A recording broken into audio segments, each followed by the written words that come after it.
Good afternoon and welcome to our regular council meeting for Monday, March 23rd of 2026.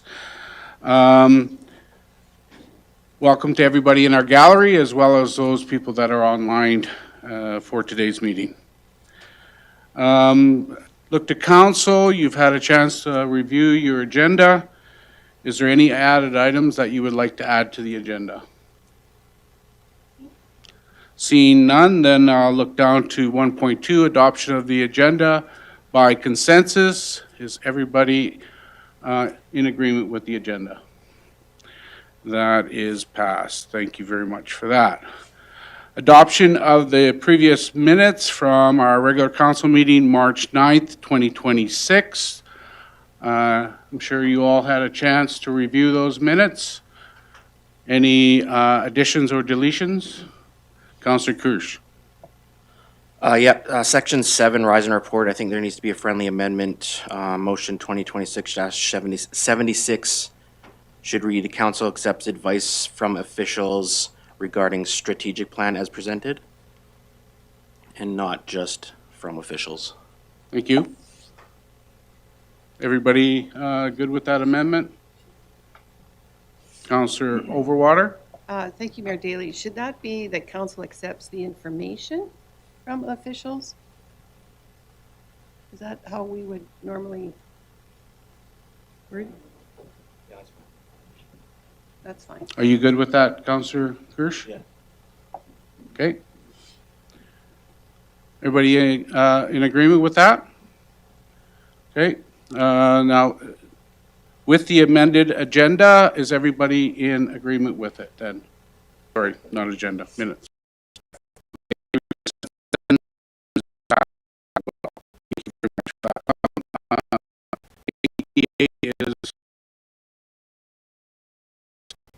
So at 1:30 he will dial in. So Infrastructure Services Quarter 1. Give it to Brent for introductions. Or sorry, C.A.O. Williams. Thank you, Mayor Daley, and Director Pedro is with us to lead us through this quarterly report for infrastructure services. Over to you, Adrian. Thank you very much. Good evening, Council. Happy to guide you through our Q1 report. As usual, if there are any questions throughout the presentation, please feel free to ask me at any point. So moving on to our utilities KPIs here. Largely, you can see that we were focused on doing sanitary water repairs and sanitary investigations. So we have already exceeded our manhole inspections for this year. 183 is what we've completed, 150 is our target. That is proving quite fruitful as we are continuing to find those leaks in the system. Moving on to our water loss and I&I. Year to date, we have identified 6 water leaks in the system. 3 of those have been repaired. There's 3 outstanding. This is as of last week when this was submitted. There is, of course, ongoing investigations and leaks we are finding more recently.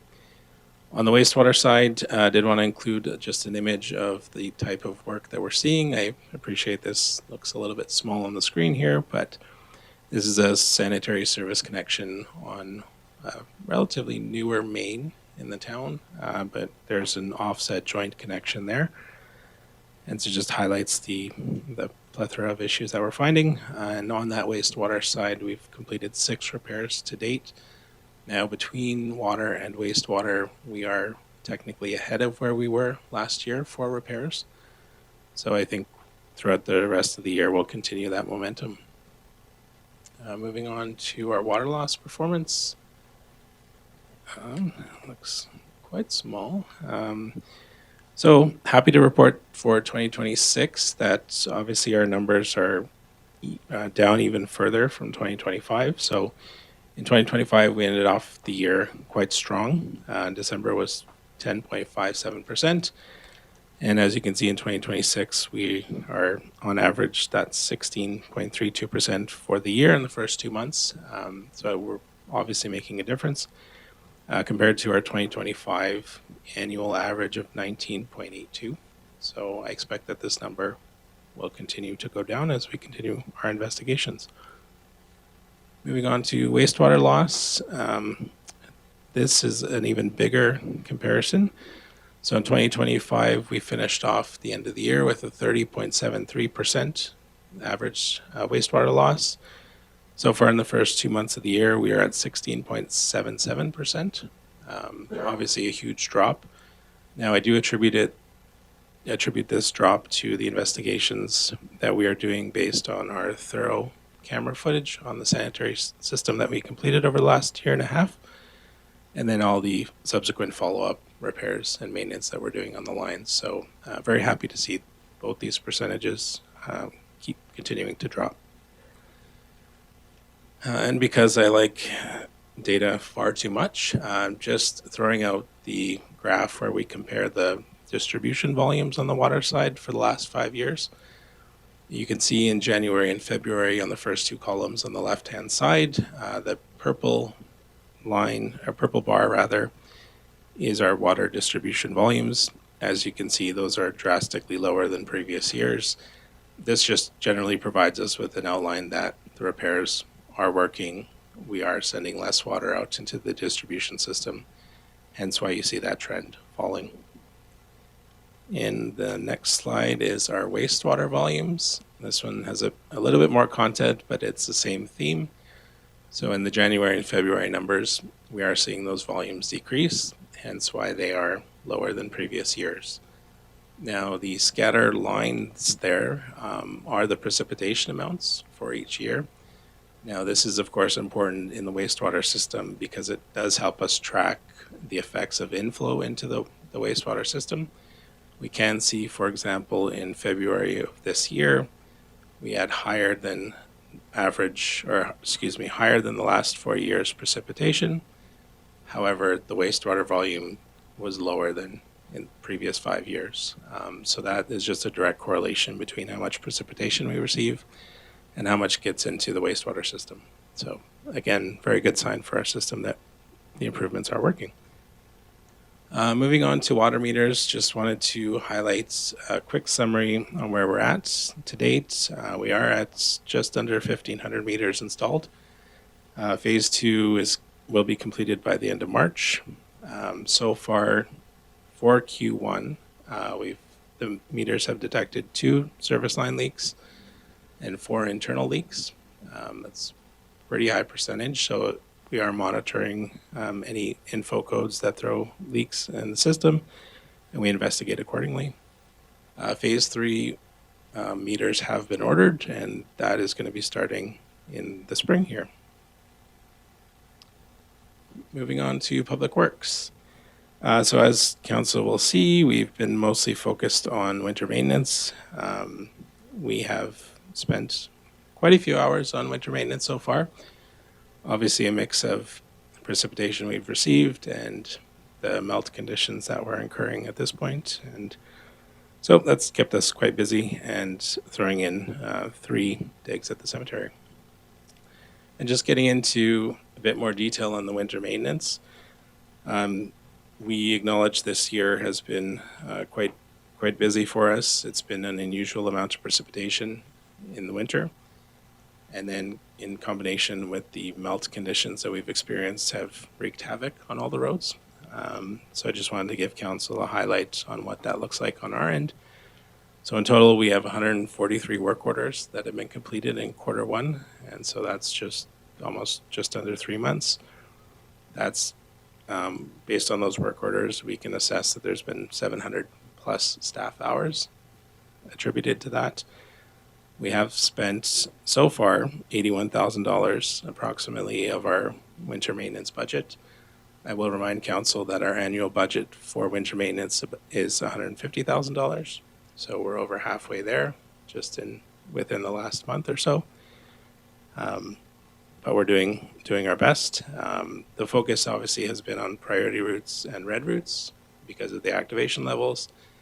However, over the last couple of weeks, we have changed our strategy to try and address the worst roads first, regardless of those colors.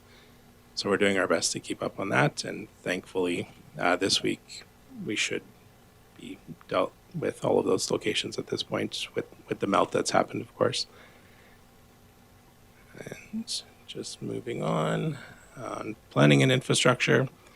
So quite a busy group for us in Q1. Asset management is obviously quite a large initiative that we've been working on for the last couple of years. Happy to report that today is actually the deadline to have all of that information compiled and sent to the auditor for review, and at which point we can transfer all of that audited information into our live environment and actually start using it more fully. So that's going on at the moment. E-permitting was launched on January 5th, and I will say quite successfully in our opinion. So business licensing has gone much better than we anticipated, as well as any sort of planning or development permit applications. People are generally finding the system easy to use, so I think we've received quite a bit of feedback on it. Always the certain technical hiccups, but we're able to sort that out relatively quickly on our end with the applicant, so no concerns from our end there. On the engineering side, we continue to work on the engineering standards update. That is quite a large task, as it is a fairly comprehensive document, but we are about 50% complete. I would estimate by this summer we would be close to complete and ready to implement those new standards. Moving on to 57th Avenue project. As council's been briefed on this before, but we are closer to construction, so just wanted to provide what that looks like, at least on paper. So the image you can see on the top, that would be what that intersection looks like with the bulb that is going to be constructed to disconnect that service road. And of course, with the associated infrastructure replacements there. The image on the bottom, I appreciate that is a little small, but wanted to give council an understanding of what the intersection configuration is going to look like. So both on the north and south side of 57th Ave, north and south of the highway, there will be dedicated left turn lanes as well as dedicated through lanes through the intersection. And this will be a huge improvement, as there's been lots of traffic impacts in that area because of the lack of the proper lanes. And so we feel this is going to be a huge safety improvement out there for us. So as far as timing, this project's going to be tendered April 9th. It will be sent to the selected contractor. We expect construction to start sometime in May or June. Yes, Councillor Taylor.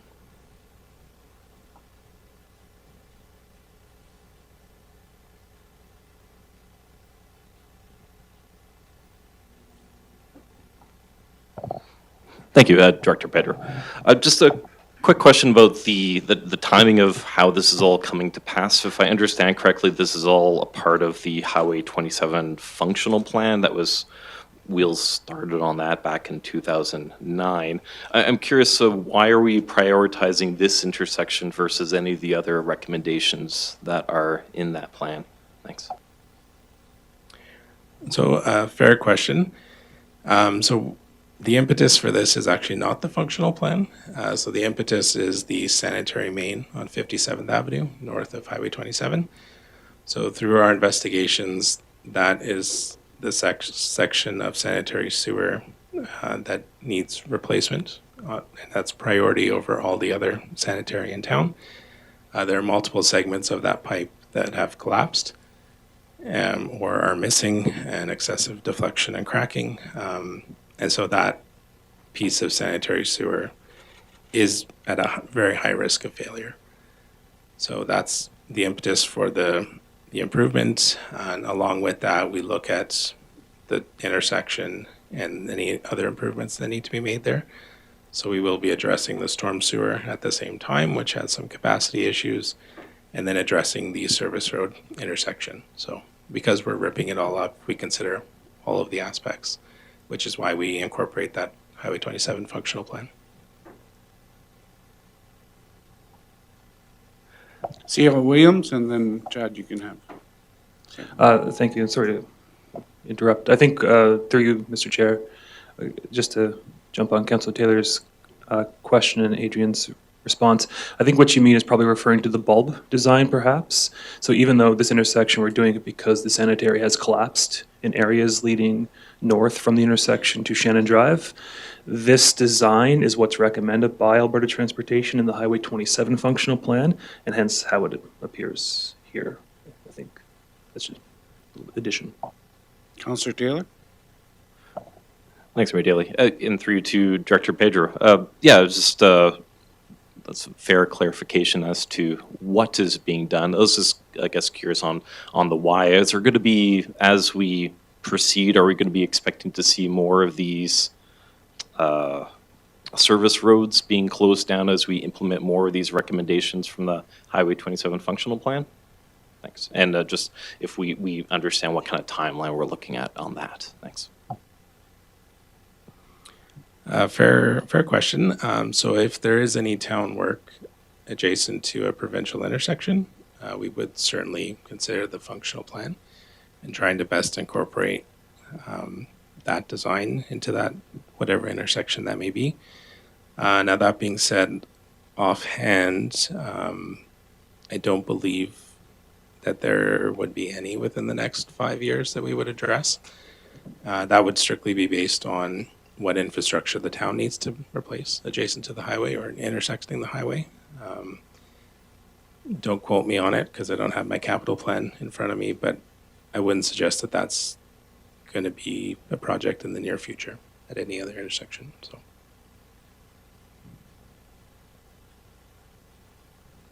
perfect. Moving on to our development permit timelines.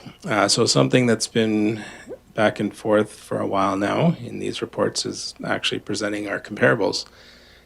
So as you can see in this chart, we've tried to find like municipalities and compare our approval timelines for development permits.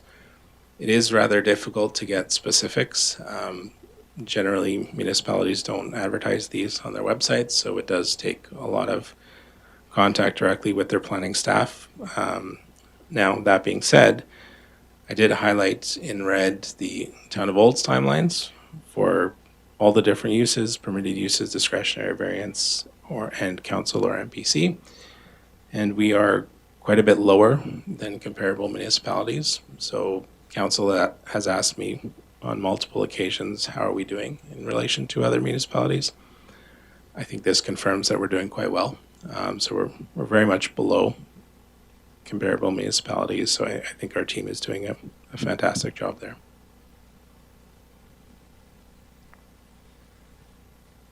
And continuing with our development stats, so we are just revising the way we're presenting these to make it a little bit cleaner for council. Year to date, we've had 7 housing starts on the BP side and over $2 million worth of valuation on those. So I think this does lends itself well to continuing that housing progress that we've done in previous years.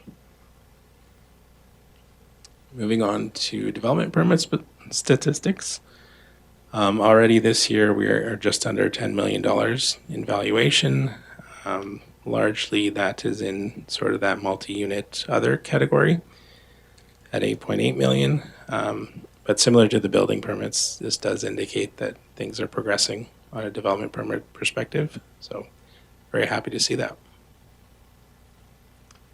And then looking ahead, so in the utilities and public works space, we are just continuing with our programs. So obviously our water loss and I&I investigation, meters phase 3. In public works, we are getting ready for our, well, at least finishing winter maintenance and looking at that spring sweeping schedule. So obviously with the melts, does expose all of the material on the roadways. So we are conscious of that and starting to look at when that program can happen. On the planning and infrastructure side, just finishing up those engineering standards and of course, completing the 57th Avenue project. Happy to answer any questions. Councillor Blatz, and then I'll go to Councillor Taylor. Thank you, Mayor Daley, and through to Director Pedro. Going back to our water meters, Adrian, and with our next quarter, or Director Pedro, pardon me. And so our next installation period will be approximately 1,000 more meters. I've had several people contact me and question me if they're not within that new installation period, can they start requesting water meters? There's been several people who have come to me and said they would like to have one of the newer meters installed. And I have directed them to come to either yourself or your admin assistant for those inquiries. But I just am curious, what is the process that we're handling through the town with those individuals? Yes, thank you for the question. So we've received a number of those as well. General rule of thumb is that we just tell them that they're in a future phase. We do have a rough idea of where future phases will be. Phase 3 being our largest phase to date will cover most of what I'll call southeast Olds. So anything south of Highway 27 and east of 57th Avenue. Anywhere outside of that, it's really a case by case. We pick our areas quite strategically based on the age of the existing meters. So we don't want to get ahead of ourselves and replace meters that don't necessarily need to be at this point. Supplemental? So if then we were to suspect that perhaps there could be an issue, we would replace that meter if the person, the individual, the homeowner could prove that they thought there was an issue with their meter. Correct. And we would do our own investigation there to confirm. Thank you for that information. Councillor Taylor? Thanks, Mayor Daly, and through you to Director Pedro. Forgive me, because this question isn't exactly about something that was on your report. It's about an email that we were sent showing some rather alarming pictures of what was suspected to be a sinkhole, but thankfully it wasn't. From what I understand, it was a manhole that was covered. I was hoping that you might be able to elucidate us on about what that was, how that happened, and how we can avoid these in the future. It did seem a bit alarming. I understand a metal plate was covering it, so we're covered now. I'll let you educate us on that. Thanks. Yeah, that was kind of a fun one for us last week. So that is, for everyone's reference, adjacent to the Circle K gas station there on Highway 27. So normally when we see potholes like that develop in a road that continue to lose, whether it's cold mix or asphalt, we generally understand that there's some sort of void underneath. We did send we coordinated with Volker 7, sent our camera down through the hole just to see how big of a void that it was, assuming it was a void. And sure enough, it was actually a storm manhole that's underneath there, so it is buried. Now, in terms of a repair for that does involve excavating the area, replacing the concrete cap that's on the manhole barrel, and then obviously resetting the frame and grate that goes on top of the barrel there. It is a bit of a larger repair. It's going to require coordination with the province on that, but it is the town's to repair because it's our infrastructure. Now, getting to your question about how can we prevent that in the future, there isn't really a one great answer to that. It does happen more than we would like. So generally it does happen because things aren't marked out prior to road resurfacing programs. I can't speak to what happened in this particular case, but with any work that we do, I'll take the 57th Avenue project as our upcoming example. If we don't mark out where existing valves are and we don't have proper site inspections in place to confirm that when these projects are paved, all of the pertinent utilities are exposed, then stuff like this happens because they're not raised. And so paving crews will come in and then they'll just do their work and continue on. They won't pay too much attention to it, unfortunately. So at the end of the day, it's just an oversight issue. Okay, supplemental? Thanks, Mayor Daly, and through to Director Pedro. Do you think that the data asset digitization, that entire software, would that help in these kind of cases? Do you find that we have hope of making sure these don't happen through that system? Thanks. No, great question. That certainly ties into that program. So if we understand what infrastructure is in the ground, we can update our mapping accordingly. And then when a project does occur in a certain area, we can pull up exactly what's there and we can mark it accordingly. So, Thank you. Councillor Wilson? Thank you, Mayor Daley, and through you to the director. Just question concerning snow removal, I guess. And I know trying to find that sweet spot, particularly as we get into the late winter, early spring, although sometimes I'm not sure what season we're in. But I had a couple of residents just ask me, and I know we try and balance, obviously, our budget and funding with Mother Nature. Can you talk a little bit, though, about the considerations and the decision-making that takes place? As I said, I had a couple of residents ask me, while they were very appreciative of getting a late winter or early spring snow removal, the question was, given that the town is challenged somewhat financially, why we wouldn't just let Mother Nature take its course, given where we're at in the calendar. So can you talk, I'm not sure what else goes into it, whether it's catch basin and overland flooding and freeze and thaw and ruts on the road, but can you talk a little bit about that decision-making process and snow removal late in the season? Thank you. you kind of took the words out of my mouth there. So in this type of season, and what we've seen over the last 2 weeks or so, is exactly that underground issue. So the more you have water and ice ponding and building up, the worse it is for our storm sewer, and also the worse it is for our sanitary system adjacent to that. So in terms of whether we leave it or not, that's sort of the biggest consideration. Fairly close to that consideration is just the condition and the drivability of the roadways. When we have an event like we did over the last couple of weeks where there was a very high amount of precipitation and a very quick melt, it doesn't serve us very well on the infrastructure side and the ground and just the drivability of the roads in general. So the longer we leave it, the worse it is for us to deal with and the worse it is for residents. So Thank you. Any further questions for Director Pedro? Councillor Wilson?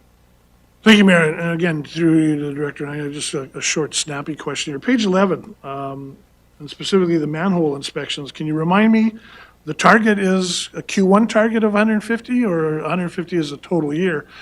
And given that you've got 183, as you said, for the quarter, great effort, obviously. Can you talk a little bit about how we accomplished that was that entirely in-house labor? Is that contract labor? And again, is the 150, is that the full year or is that just a Q1 target? Thank you. no, thanks for the question. So all of the metrics in the target column, those would be annual. And so that 150 would be annual manhole inspections.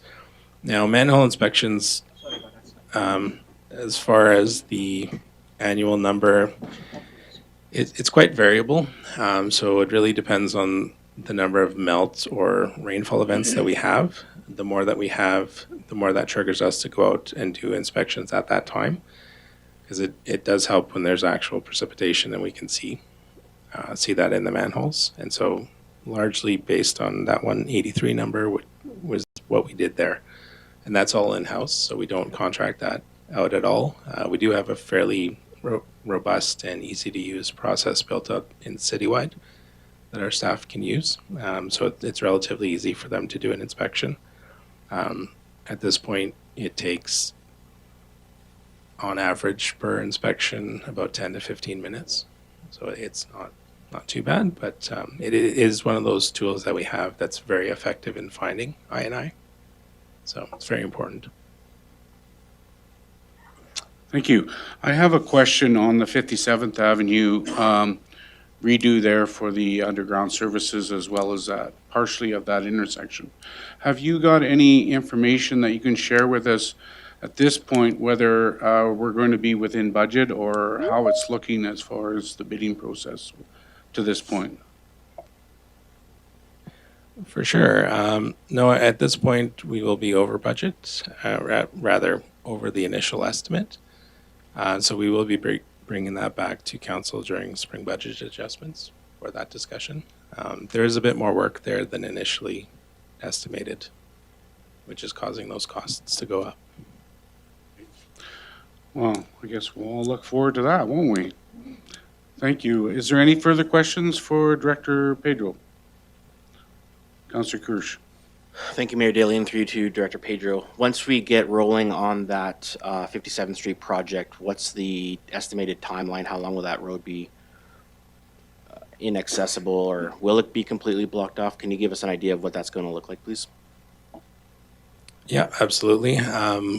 We, at this point, have come up with an estimated traffic accommodation plan that would include keeping an on-site, what we call an on-site detour. So we would be looking at using temporary signals at either end of that detour and maintaining one lane for traffic to go north and south.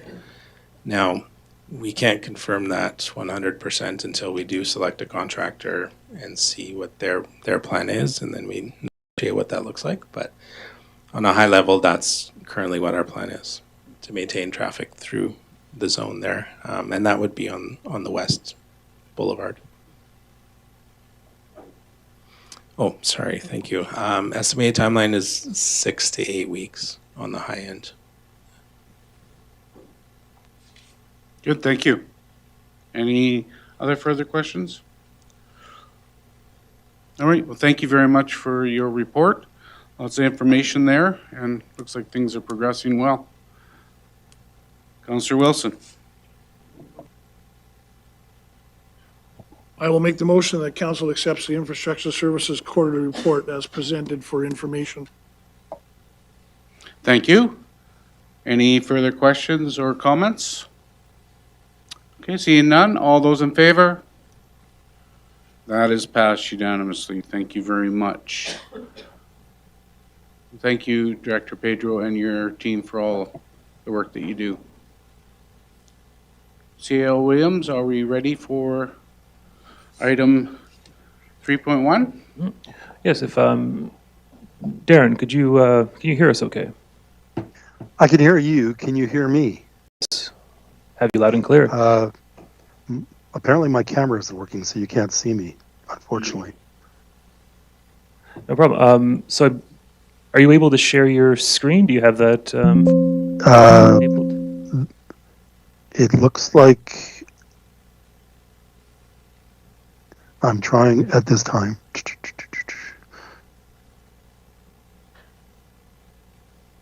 So you might have to give me permission. Okay. Now, I have no idea how to do that. I am feverishly trying to figure that out myself.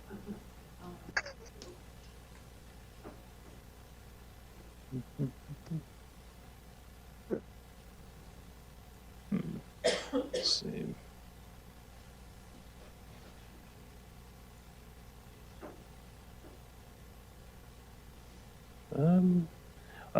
What does the prompt say to you, Darren, when you try to share it?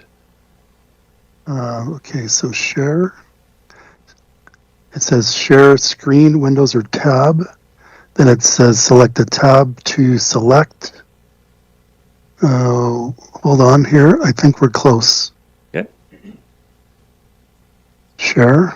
Can you see that now, folks? And from beginning. We got So you. can you see it? Yep. You can see a slide?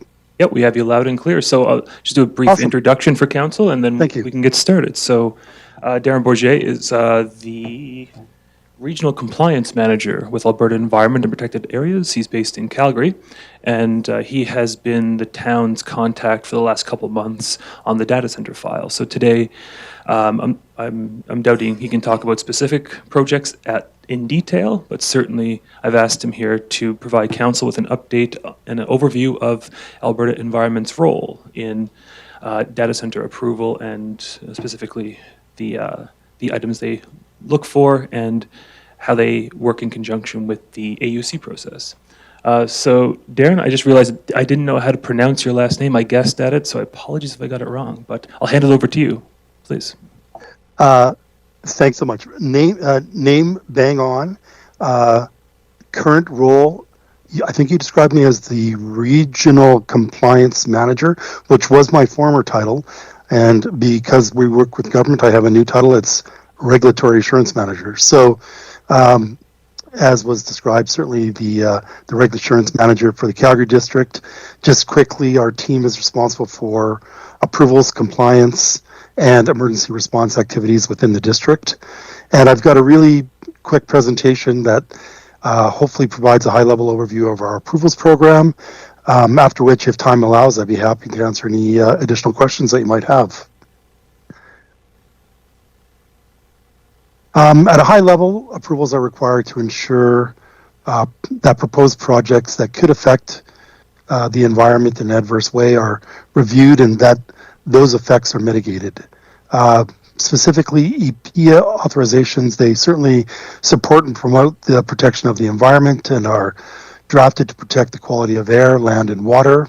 They're focused on substance releases, waste management, industrial releases, land conservation, and reclamation. At least they are with respect to the type of project we're talking about today. And an approval is the most stringent regulatory authorization that we use. It's required for activities with the highest potential to cause adverse environmental effects.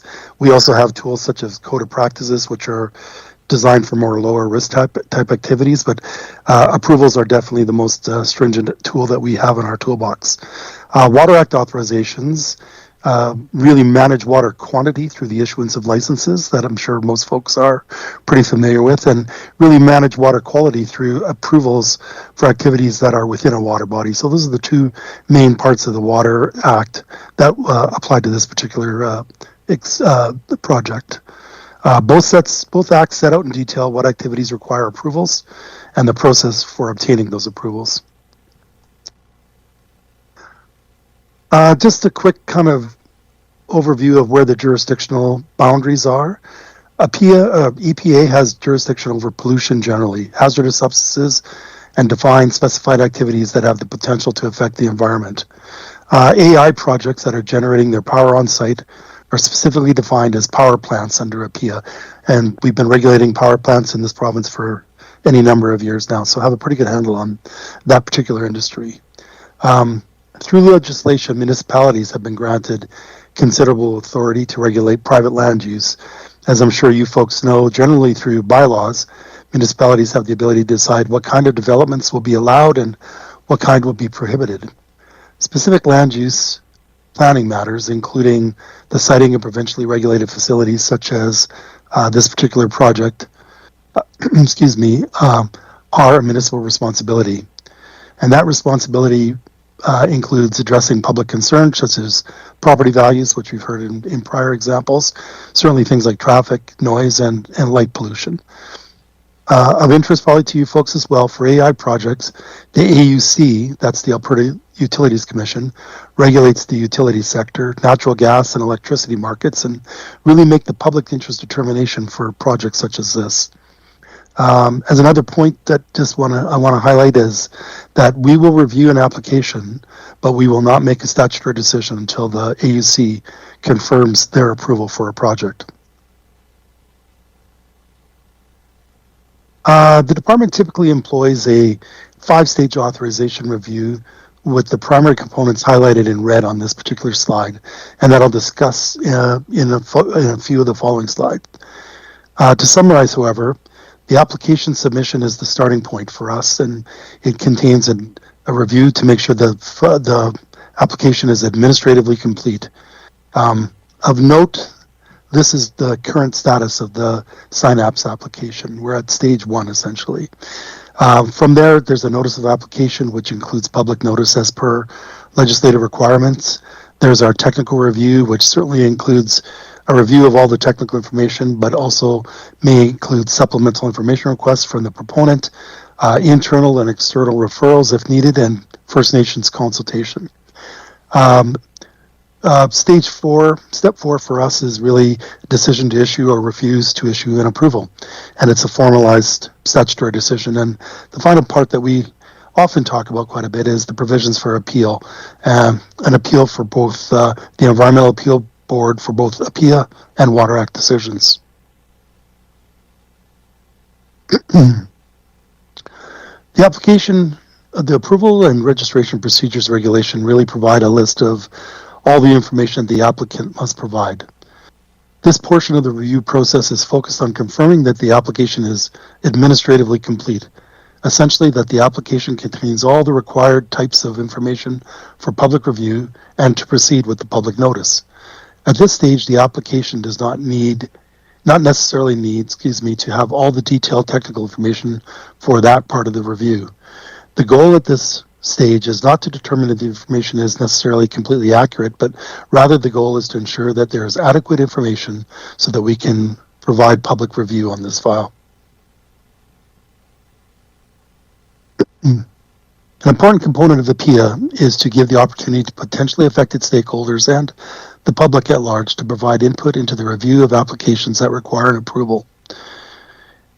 EPA has developed a standard format for the type of information that should be included in the public notice, including certainly the name of the applicant and the location of the activity, a short description of the proposed activity, including its size and capacity, and a contact name where copies of the application can be obtained.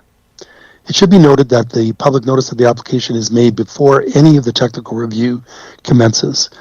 For a PIA, the public has 30 days after the last advertisement of the public notice to submit letters of concern, that's statements of concern, to the department. The 30-day window may be increased at the director's discretion, however. The general purpose of the technical review is to assess the technical content and potential environmental concerns with regard to three general phases of the facility's life cycle: the construction, the operation, and finally the reclamation. For all facilities, staff will work with the applicant to identify all potential sources of contamination, identify prevention measures proposed for each potential source of pollution, and identify potential management of the sources of those pollution. At times, the EPA will coordinate its effort in reviewing applications and drafting approvals with other agencies. The extent of this coordination depends on each individual project. It should also be noted that EPA has developed a comprehensive industrial guide to content that applicants must meet and follow when submitting an application.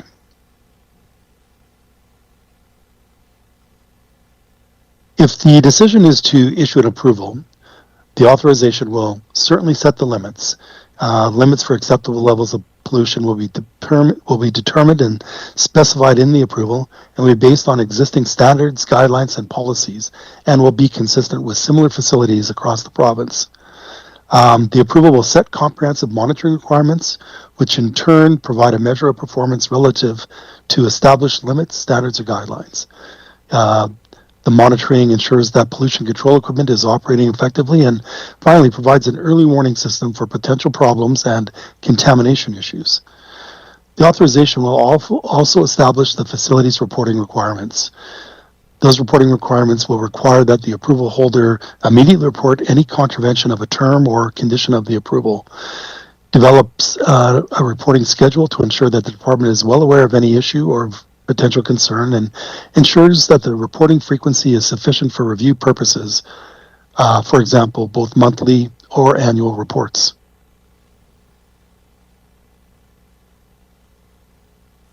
In the case where a notice of application was provided, any statement of concern filer can appeal the approval to the Environmental Appeal Board. The EAB does not issue binding decisions on most matters, but provides recommendations to Minister.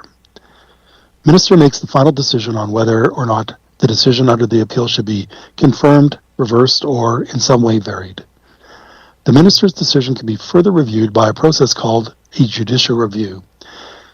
A judicial review refers to the power of the court to determine whether a government decision maker has acted within the powers that have been provided to them through legislation. There are a number of environmental matters that are not necessarily dealt with by the EAB. For example, and as I mentioned earlier, utility projects such as those related to AI operations must be approved by the AUC.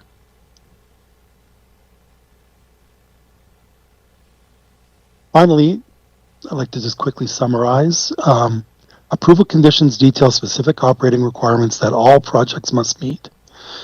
The approval process acts as an early warning system by identifying and preventing potential problems before a project proceeds. Both APIA and the Water Act direct the public to be notified of all applications awaiting an approval and really offer an opportunity to voice concerns to those persons that are considered directly affected. Approvals require renewal as they are issued for a specific time period. This is a critically important thing as it allows the department to reassess the potential adverse effects of an activity and really to ensure that industry strives to continuously improve their environmental performance. I think that's about it. So short and sweet, guys. Happy to answer any questions, though, obviously. And end and stop sharing somehow, right? Yes, thanks, Darren. Top right corner, you can see this share. Yeah, you got it. So, Mr. Mayor, I'm back to off. you. I wish I could turn my camera on. You don't trust me if you can't see me. I can't figure it out. Now, Brent, you had submitted a bunch of questions previously. I wonder if you want to go through those. I have some responses to those, or if you'd like to go in a little bit more of an ad hoc manner. I'm good either way. Yeah, so as council knows, I did gather your questions and submit them in advance to Darren.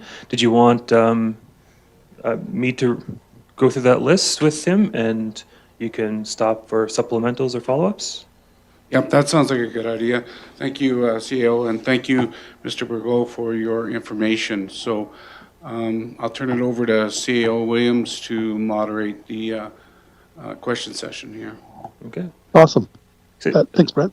Yeah, so I guess into three sections. First one dealing with water approvals. So regarding industrial water approvals and the process around there, could you just provide a general overview, because we have a few actors, AEPA, our Mountain View Regional Water Services Commission, and the town. Could you talk about how industrial water use for things like AI data centers gets approved in your office? You bet. Typically, the quality of releases to the environment, such as wastewater or really runoff that it's released to the environment, is regulated by EPA under APIA. We also regulate the use of water and activities in or near water bodies under the Water Act. In this particular case, as the operator of the water and wastewater systems in the town, and what our information is that this particular project will be obtaining water through the town and using the town's wastewater systems. So we don't really get too involved in those because they're already authorized from another part of our legislation. So no real concerns about the industrial use of water or wastewater for this particular project. Okay, thank you for that. And then with perhaps data centers in general, it's been a big topic of water use when you consider the number of applications being proposed. Can you speak to any, I don't want to say conversations, but how AEPA will approach and the level of caution or concern you may have with the growing number of data center applications and the associated water use?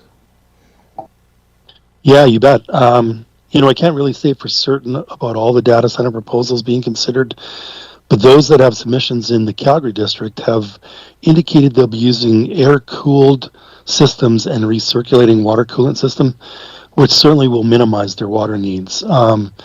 This particular plant will authorize certainly, or will utilize I think what we call a closed loop cooling and steam system, which should minimize water use and wastewater generation.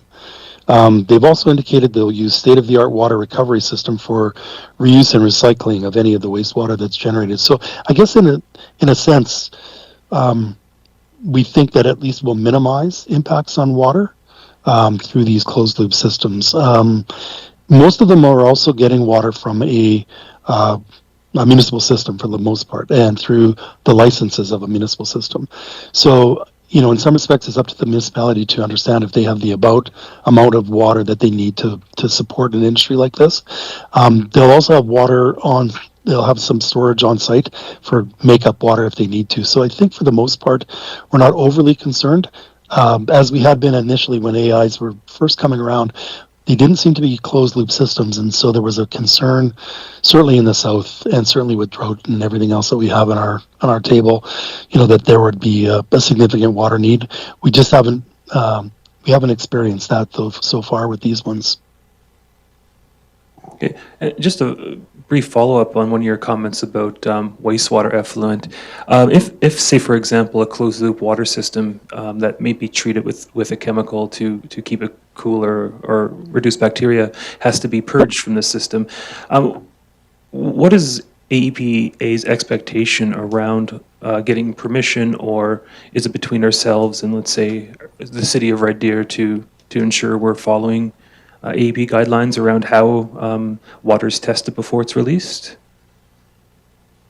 Yeah, that's a good question, Brett, because I think in conversations we've been having with this project, I think most of the wastewater is going to be benign, and if they have to do something significant, I think one of the chemicals they're going to have in their system is like glycol, and I'm sure folks are very familiar with that. That's part of their coolant system.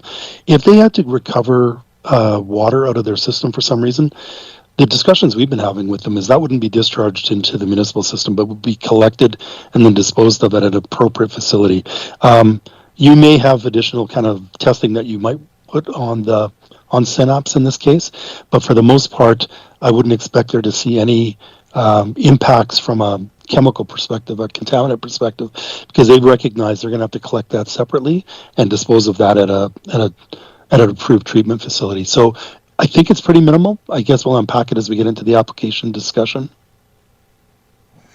Okay, thank you for that. Moving into emissions, you touched on the AUC and that linear process or approval process with AEPA. But the way we understand it, we believe that when it comes to ongoing compliance, say operation and end of life, but how does AEPA operate once a facility like an AI data center becomes operational from a air quality monitoring and dealing with complaints, for example, standpoint? Yeah, so certainly it all falls to my department and my staff. Certainly and I talked about it, I think, briefly in the presentation. We'll be monitoring and testing requirements that are established for the approval holder. They have to comply with those. We also conduct certainly inspections of facilities such as this.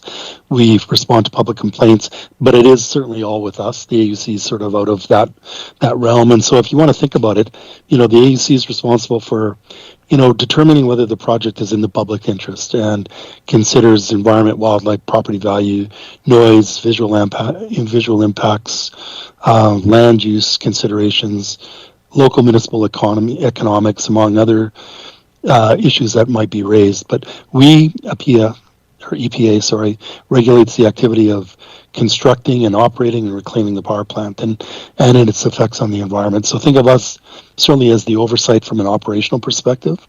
And the approval is really the guiding document in terms of how they need to operate and the things they need to comply with. And it's our starting point for when we're doing inspections. It sets out emission limits. I mentioned that certainly in the presentation, monitoring requirements, and in very much responsive to public concerns and complaints. Okay, thanks for that. And perhaps the most popular question that we've been getting, and from council, I know you can't speak in particular on like the Synapse project, which is still under review, but given that there's such a large power generation component so close within town boundaries, so close to residential areas, how does AEPA approach, or how will you approach such a situation when you assess the safety of whether it be emissions or other impacts in your jurisdiction for the town of Olds, for example?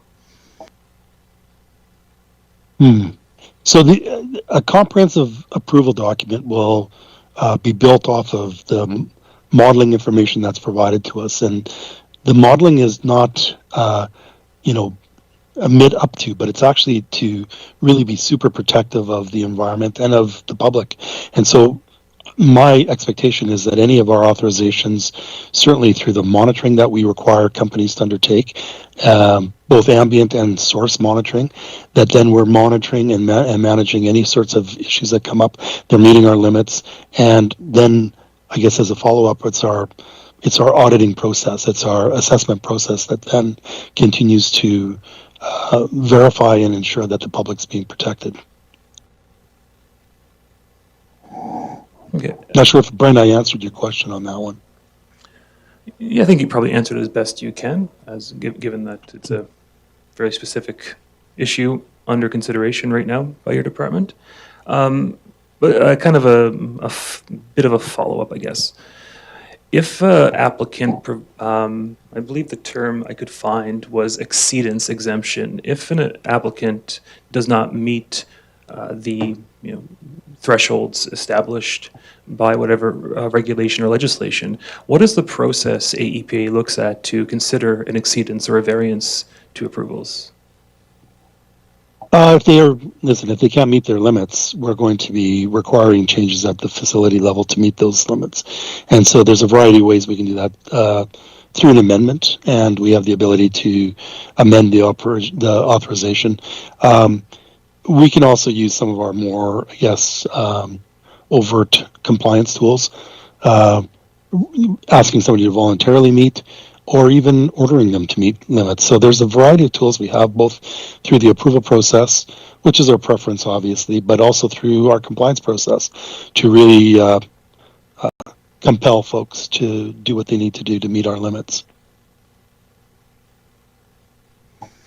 Okay, thank you again. A few general questions now. Attached to Council's agenda package today, I did forward you the letter as well from early March from someone in your department. It was determined at this stage by AEPA that the Synapse project did not require an environmental impact assessment. There was some caveat language in there, but could you elaborate on what that means, or perhaps more so what it doesn't mean as you see the project right now? Yeah, so certainly a separate decision, certainly within our ministry, but separate from our group's interaction with the project at this point in time. But essentially, an EIA is required where, the complexity and the scale of a project and the technology, resource allocation considers some uncertainty about the exact nature of the environmental impacts. As you probably are aware, under APIA, there's regulation that lists activities that must have an EIA and activities that are exempted. Everything else is discretionary, and this falls into certainly that discretionary bucket.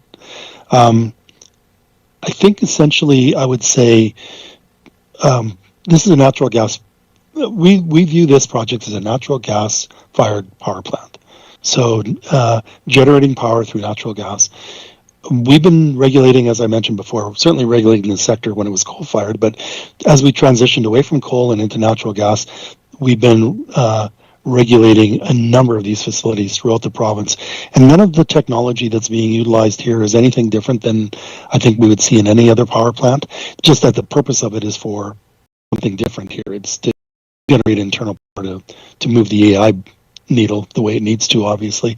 And I think that probably was a strong consideration in the not deeming an EIA required. It's the nature that we've been regulating the sector for some period of time, and there's nothing unusual or it's very, I guess, out of the box for us, if I was to guess. Okay, good answer. And this is a follow-up on that. Even though the technology, as you mentioned, is not new for AEPA, the scale at the projected 1.4 gigawatts, is this something that would trigger a higher level of, sorry, getting some feedback, trigger anything special within your department's approval mechanisms or review mechanisms? I think the only thing it would do is it makes us, it provides the impetus for us to make sure that the approval, which is really for me the document, and I've described it a couple different times, Brent, obviously, but the approval is the real trigger for us to ensure that environmental harm is being mitigated. And so I think the size and scale of the facility just puts the additional onus on us to make sure that the approval is really robust and checks all the boxes that it needs to. And, as I also mentioned, provides the public an opportunity for just what it is that we're regulating and how we're regulating it. Okay, and moving a bit off that to wetlands, part of the proposed Synapse development, and not to speak to the project specifically, has a number of identified wetlands within our area structure plan and obviously within the department's wetland map. Could you just speak to how this environmental situation is factored in and mitigated, or would be in such a development by your department? You bet. I think in slide 1 or 2 where I described there are two primary pieces of legislation. There was a PIA, which regulates the activity of the power plant, but there's also the Water Act. And I mentioned, I think the Water Act approvals are required for impacts to water bodies.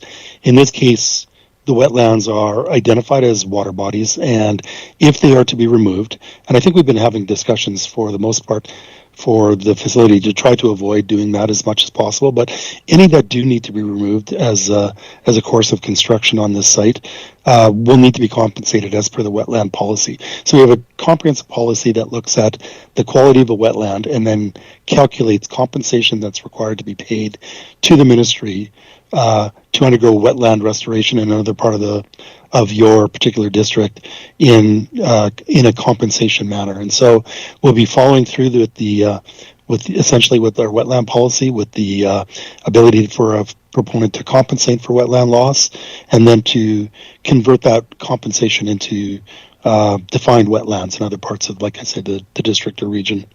Nature of wetlands in this area. There's one confirmed wetland, I believe. It's a seasonal marshland, and it contains a dugout and some temporary wetlands. And so we have different classifications of our wetlands in the province, and these would be marginal, I think, for the most part. But regardless of that, they do need to be compensated for if they're going to be removed. Okay, thanks. A specific question on wildlife. Would AEPA assess or be concerned about infrasound impacts by data centers on wildlife? Yeah, not really. This is really not something that's evaluated through our approval process. It might be raised at the AUC level, and so the AUC, in the past have definitely had wildlife concerns, and they've referred those to the appropriate agency.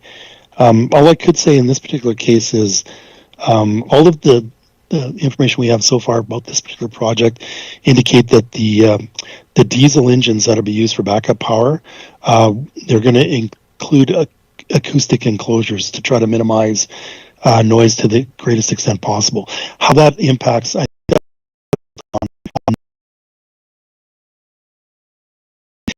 don't really know if that's a good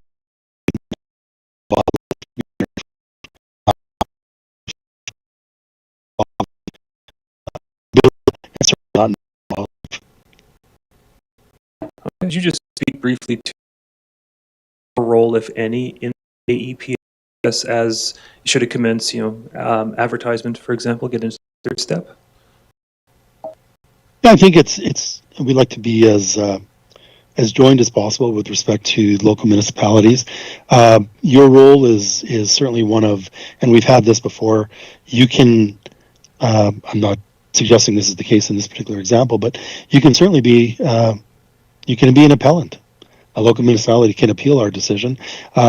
It's very unusual because usually we're aligned with land use decision making and those types of things. But any of our decisions certainly will be aligned with and hopefully aligned with those of the town, including any public interaction and things of that nature. We have historically been quite linked with municipalities on projects like this, in which there's, I guess, public concern from both a local municipality and provincial perspective. And I think what we want to do is really ensure that the public is as well informed as possible, that we're providing them the information they have, that they're confident in terms of the decision making that went into where we are in a particular project, and supportive of their, I guess, concerns. And working together with municipalities, I think, is always the best way to accomplish that.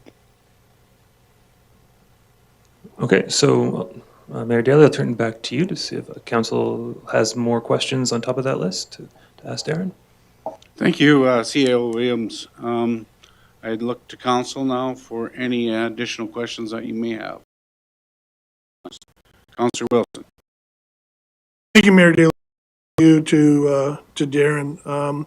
Your presentation touched on one component, that being ongoing compliance assurance. To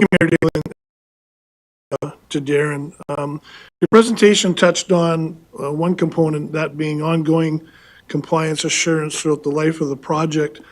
Or throughout the life of the application. Can you talk a little bit about how and what that looks like, assuming the Synapse, and again, obviously specific to Synapse, assuming the Synapse project achieves all of its approvals? Can you talk a little bit about what that looks like as far as ongoing assurance? Thank you. So I just want to be clear. So the compliance component of our activities is certainly related to after an authorization has been issued. So I just wanted to test, is that what you're asking for clarity on? So what was that again? Well, so when we're working through the approval process with an applicant, we're having numerous meetings, discussions, hopefully to get to an approval that there's still an ability to appeal it, but meets all of our environmental needs. Once that document is issued, that's kind of the end of the approval process, but that's the start of the compliance process. And so our compliance process involves regular reporting from a facility, regular monitoring from a facility, submission of any contraventions that they have, and then more importantly, I think, ongoing inspections from our staff, so our compliance team.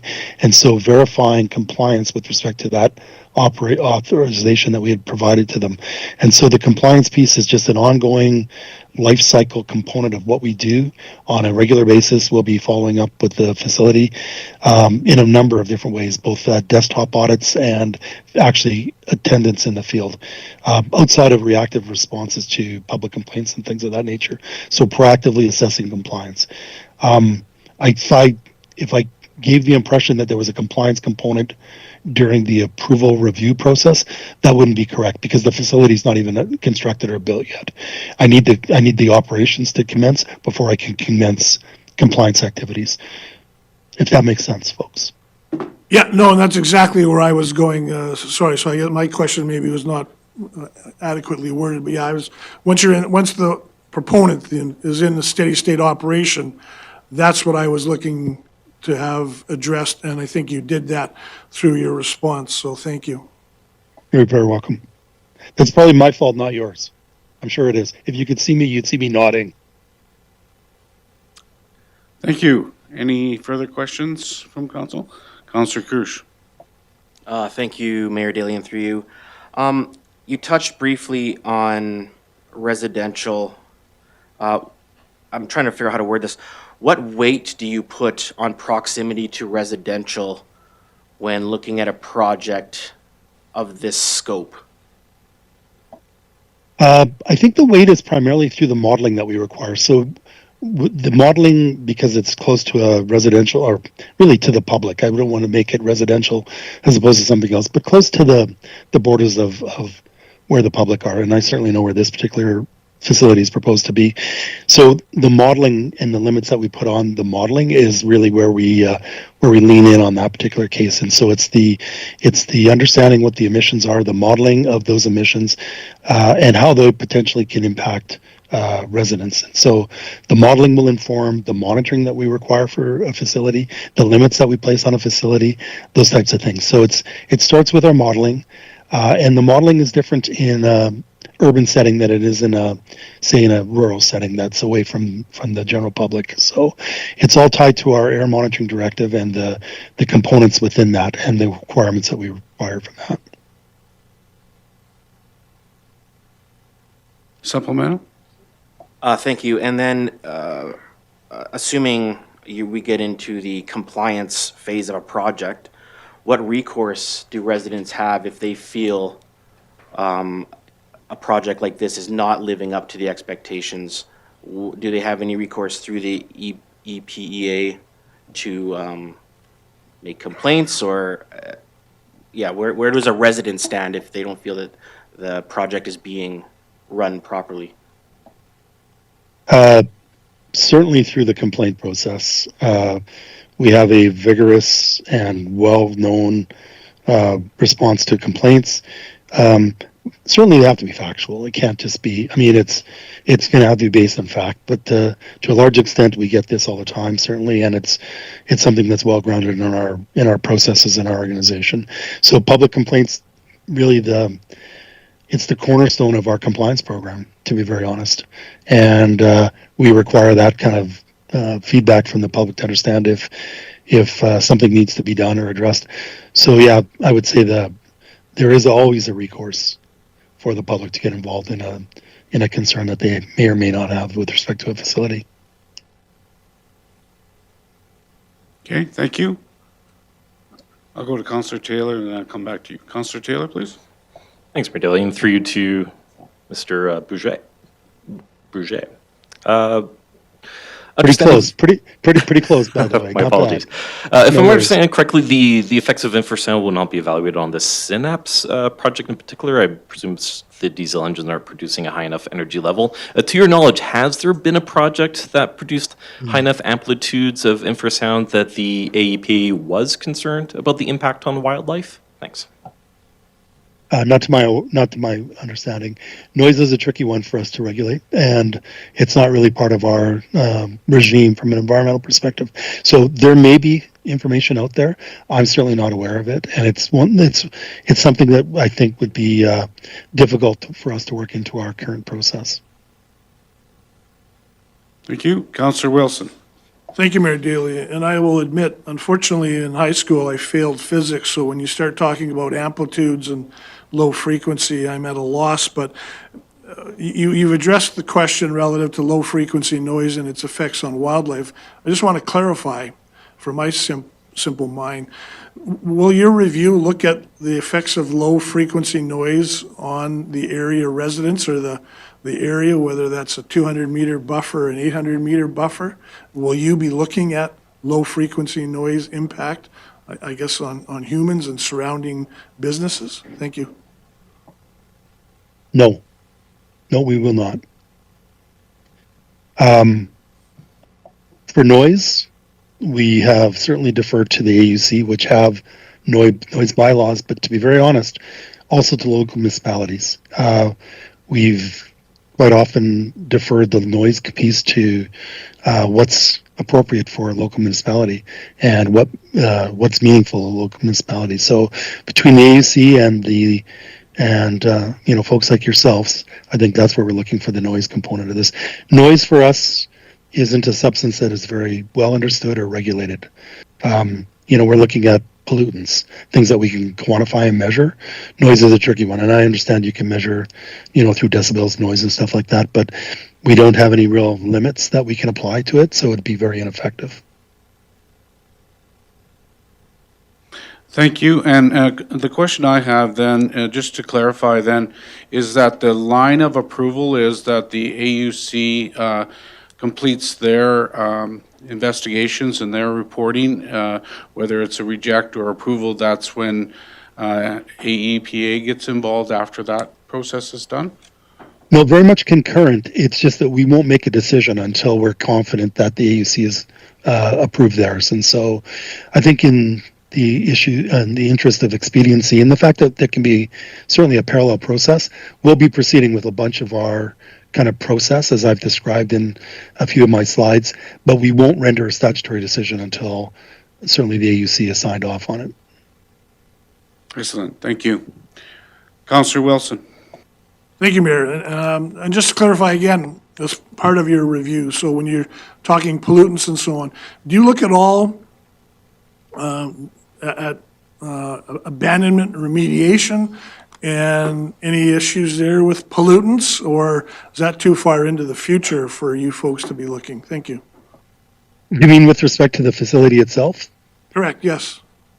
Yeah, anything to do with the facility and accessories. In this case, we're going to have turbines, generators. Well, again, I'm specific to Synapse, assuming if and when the project gets approved. But yeah, whatever accessory building structures, infrastructure is there, is that part of your review from a pollutants side of things?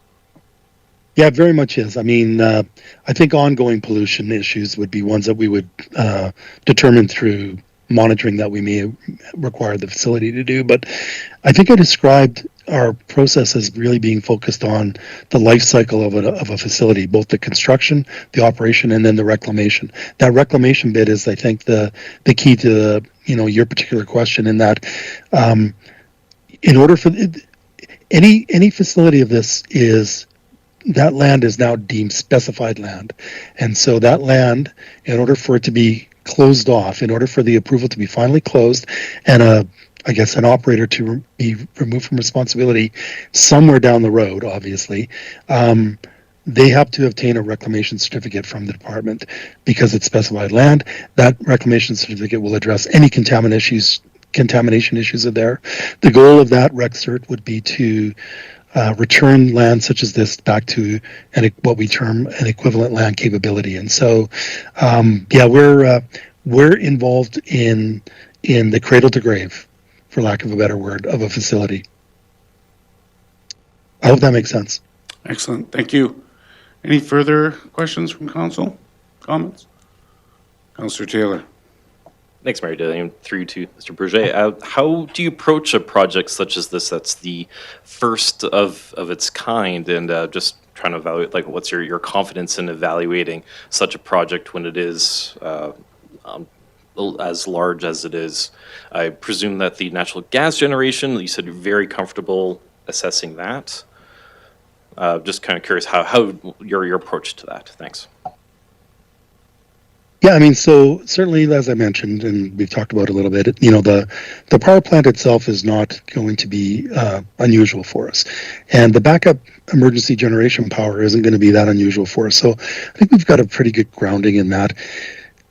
Recognizing, this is large, it's tied to this new sector that I will admit to folks, I'm a bit of an old dog, so I don't know what this AI stuff is really all about.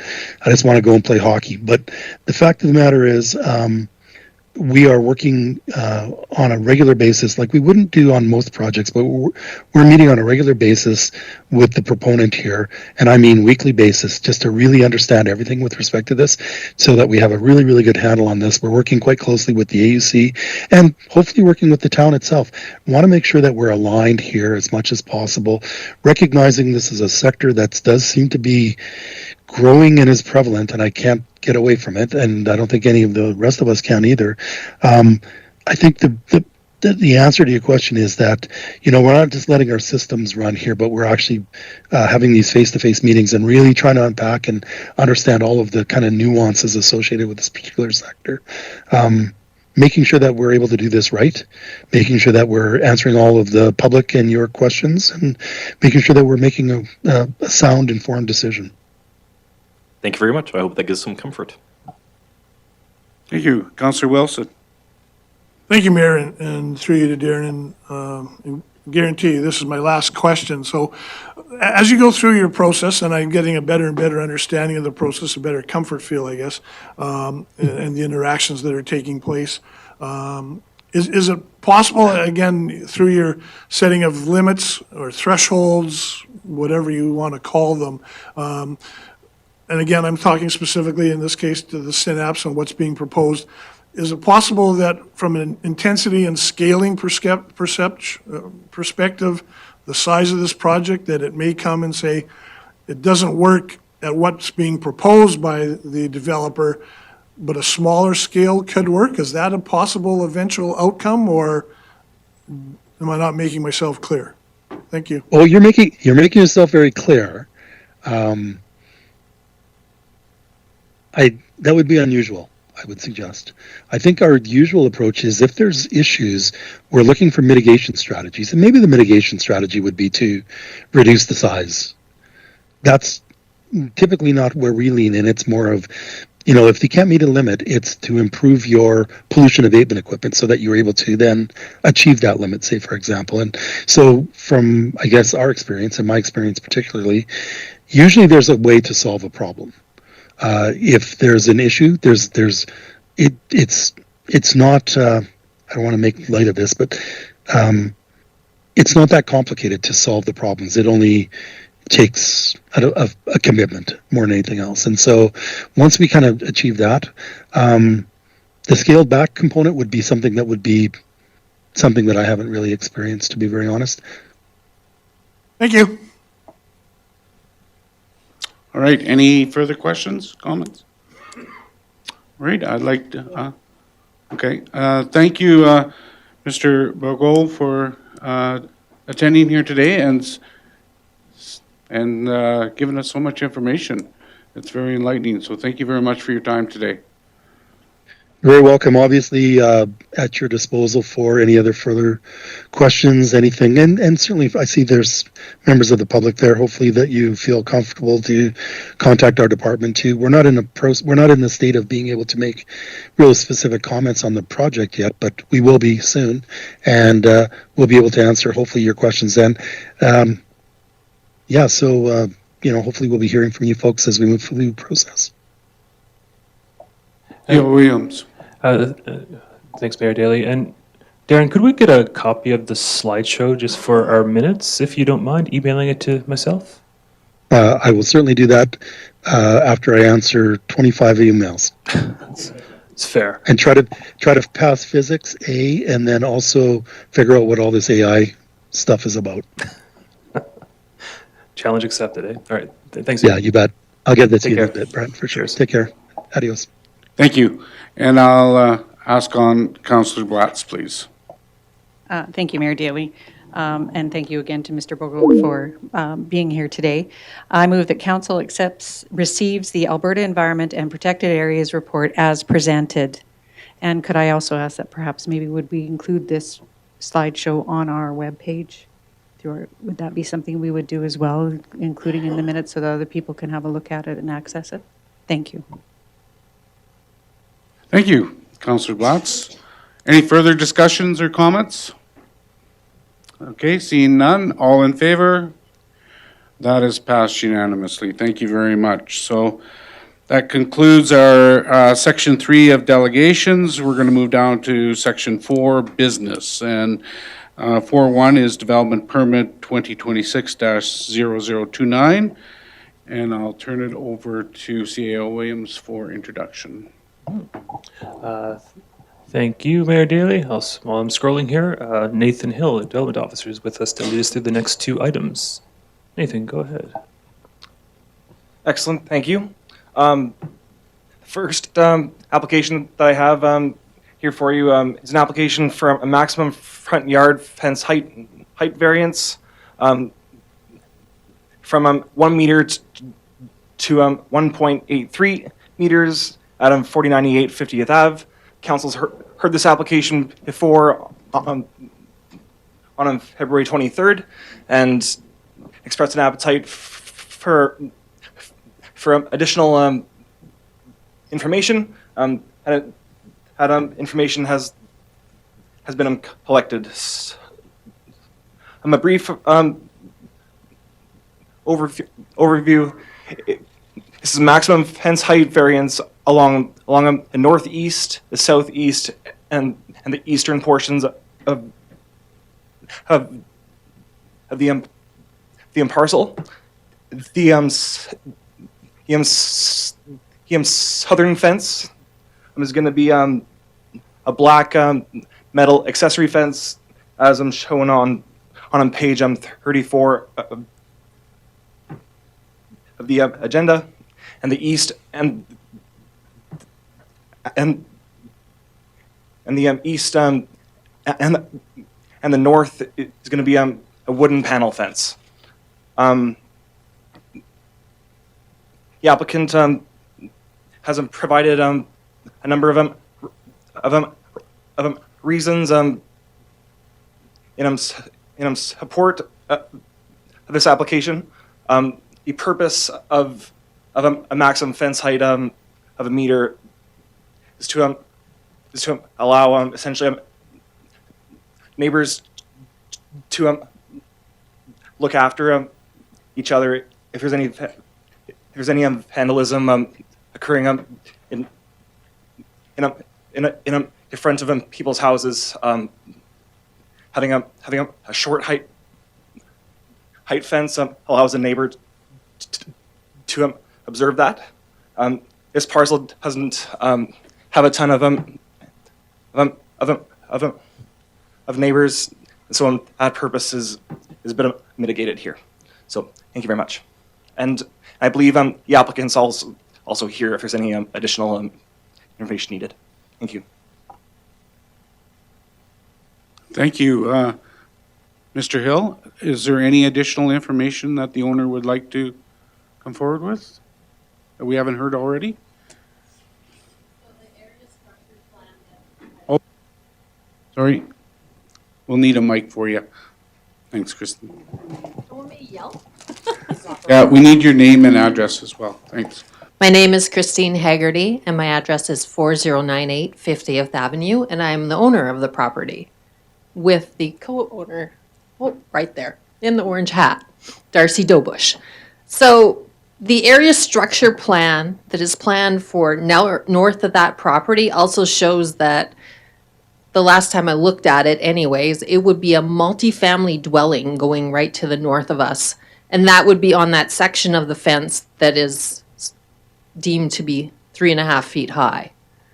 And that would be another reason for asking for a higher fence.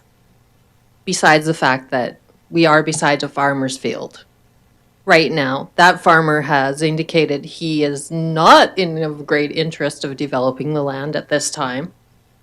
That can change, as we all know, but still. Besides that, talking to the neighbor to the south of us, they are also quite interested in having a higher fence. They have a dog. They have small children now. There's 3 of them there. They would like it to contain between the 2 of our properties.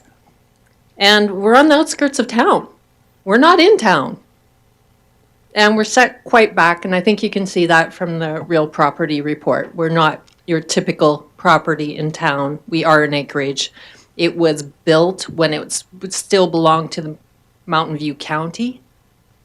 So it is more an acreage property than something that's a typical of somewhere in a subdivision.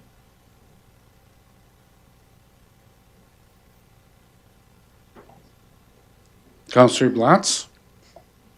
Thank you, Mayor Dale. Just a comment more than anything.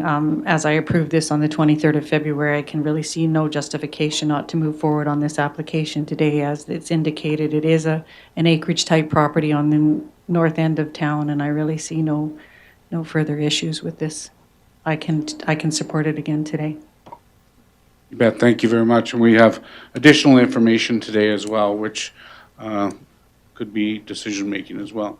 Councillor Wilson? Thank you, Mayor. Yeah, likewise, my brief comment. February 23rd, I supported this. I support it now. Some of the reasons from Ms. Haggerty mentioned, this is a somewhat isolated property on the edge of town, on the edge of the town. 4 adjacent owners haven't expressed any interest or any objection. As I said, I supported it in February. I'll support it now. Thank you. Any other questions or comments? Councillor Taylor? Go ahead. Thanks, Mayor Daly. I move that council approve development permit 2026-0029, subject to the conditions outlined in the attached document, with thanks for the additional context. You're welcome. Thank you, Councillor Taylor. Any further comments, questions? All right, seeing none, call for the vote. All those in favor? That is passed unanimously. Thank you very much for that.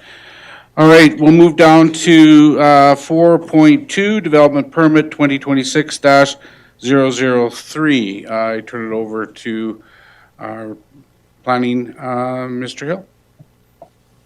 Excellent. Thank you very much. On March 5th, administration received compliance letter application for this parcel.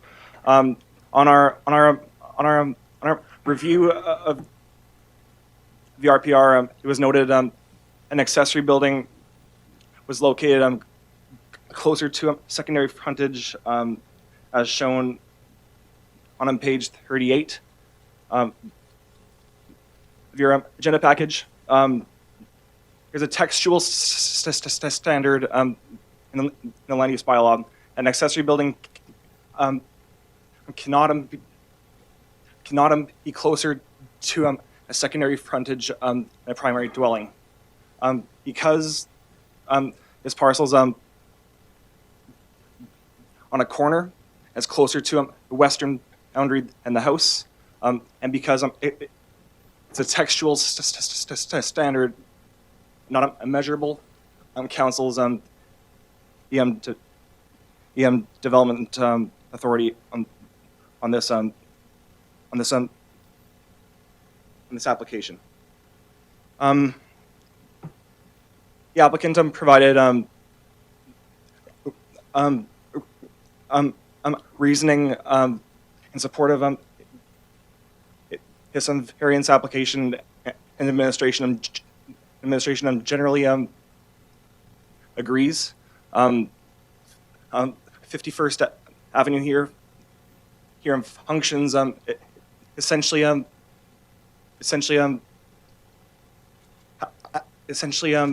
has a lane. It is not a primary thoroughfare. As such, it isn't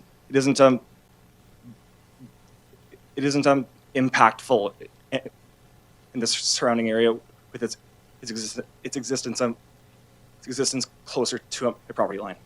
So administration has no concerns with this variance task. Thank you. Thank you. Any questions or concerns from council? Councillor Wilson.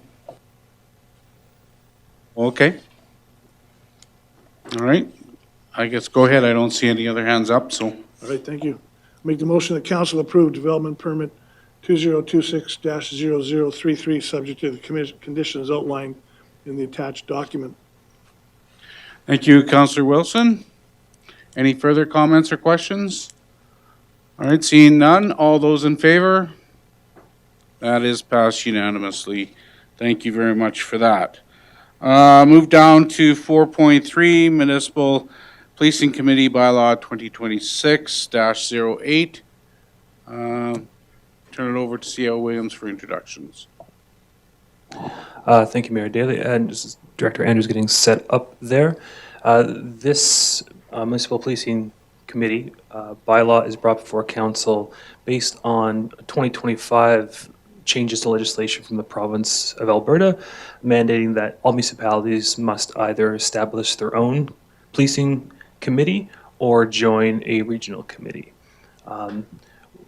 At first, council's and administration's discussions in 2025, prior to the election, was that we would seek the more regional approach.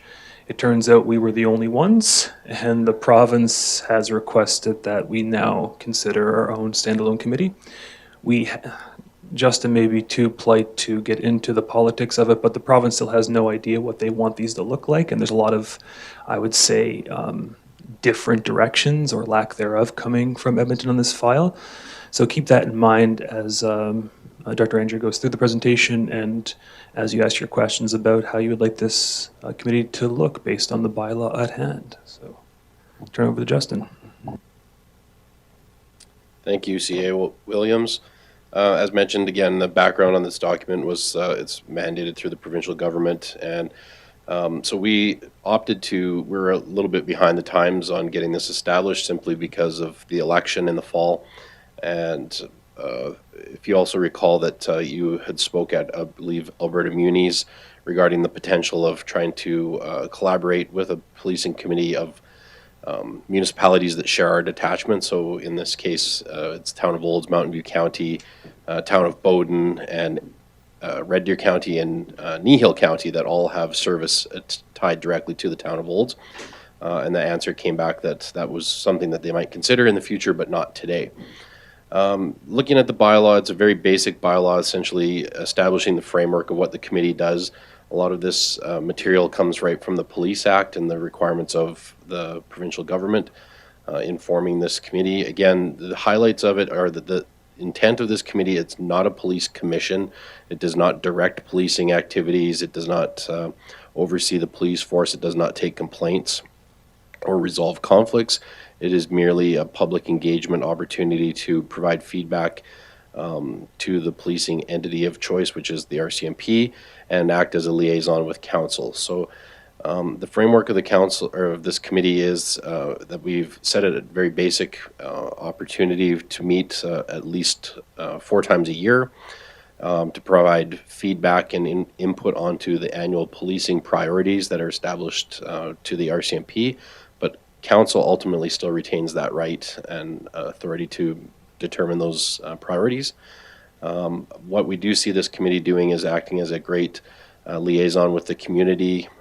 Things that we foresee would be that this committee or committee members would be acting in a means to assist in like the Coffee with a Cop initiative that's out there where you can actually engage the committee members to engage with the public. So I think it's a good opportunity to expand that horizon and do some of the PR related activities around policing. You will also notice in this committee makeup that it does comprise of a maximum of 2 council members. The caveat here is that the provincial government has indicated that the desire with these committees is to eliminate all elected officials from them in the future.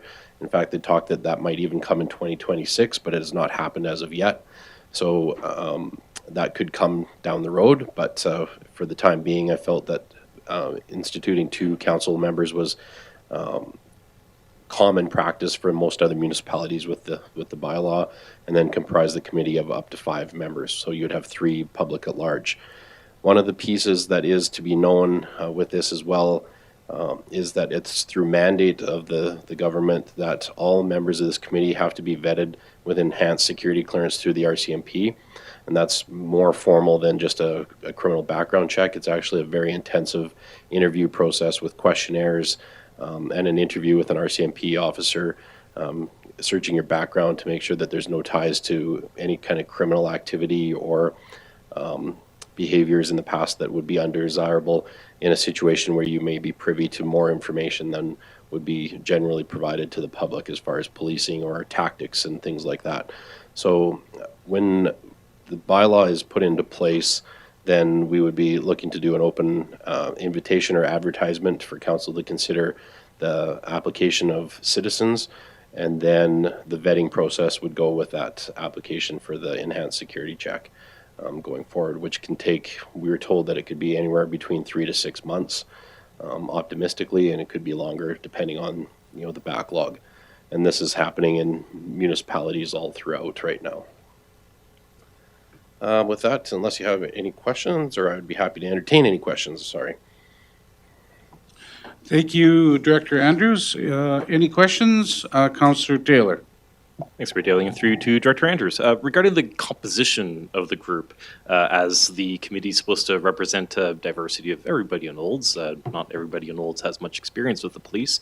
Would, as a matter of encouraging all to apply for this, would you say that having 0 policing experience would be, somebody who has 0 experience would be considered for such a committee? Thanks. Yeah, so I think the reality is that it would be open to anybody, obviously, with little or no experience to you can have experience.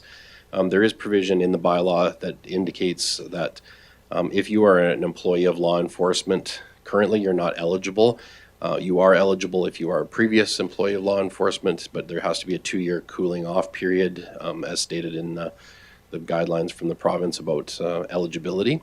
But I think that given the nature of what this committee is literally, I think it's open to anybody that's just willing to participate, to talk about what policing and crime reduction and those kind of initiatives look like in Olds.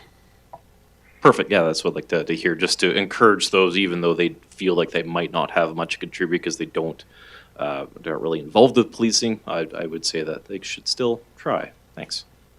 And further, sorry to supplement what your question is that training is provided in this committee. So anybody that would come into this would, there's a period at the beginning that we would be bringing them up to speed about what it is that they do and the importance of it and the networking that goes on along with it. So no experience required.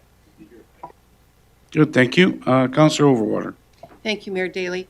to you, to Director Andrews, sorry. Would this be similar to what we had before previously, or is it totally different? And I know on the previous police committee, we had people on there that had, you know, they were public at large, and they had an interest as to, you know, the safety of our community, and so there was no, you know, pre-requirement of any sort of policing or anything like that. So would it be similar to what we had before?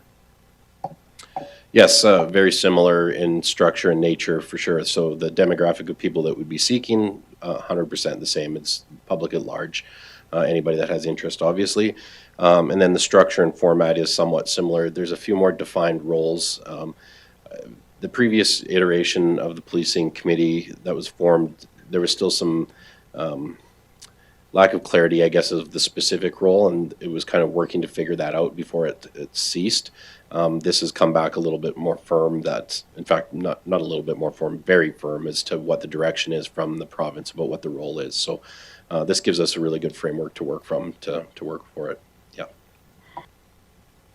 Thank you. Any further questions or comments? No?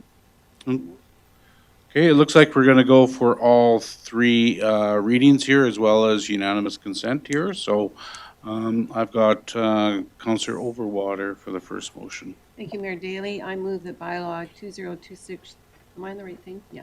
08, being the Municipal Policing Committee bylaw, be given first reading. Thank you. Any last comments or questions? All right, all those in favor? That is unanimous. Thank you. And now for second reading, Councillor Cook. I move that bylaw 2026-08 be given second reading. Thank you for that. Any further comments? Seeing none, go ahead. Councillor Cruz. Sorry, yeah, thank you, and Mayor Daley, and through you to CAO Williams. On your preamble, you said that we pulled out. Can you explain again how we got here? I'm a little confused. You said that Town of Wolds requested to have our own subcommittee, and nobody else did. Can you just refresh my memory on that, please?